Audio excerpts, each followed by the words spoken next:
There it is. So now we're connected and we can close it back up. Hi there, it's Maureen with Ohana Garage Doors, and today I'm going to teach you how to open your garage door when either the power's gone out or the opener's just not working. So I'm going to teach you how to disengage your opener and then re-engage it. So let's start with disengaging it. You're going to find the red cord. This is connected to a trolley inside the rail, and that's what connects to your door to your motor. So you're going to give it a good pull, and now it's disengaged. It's going to be pretty easy to open because you've got these big springs up here. So open it on up, and there you go.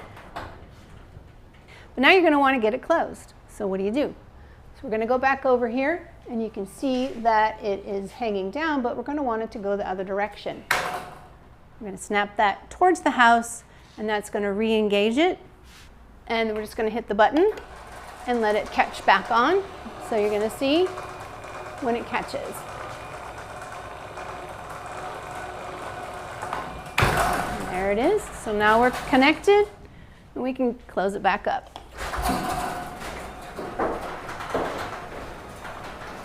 So there is one time where you do not want to pull that string, and that's when the door is open. If you pull that string and the door is open and there's a problem with the door, it can come crashing down. And that's a bad day. We don't want that. Right now I want to show you a different kind of garage door opener. It's a very common one. So let's go up to the string.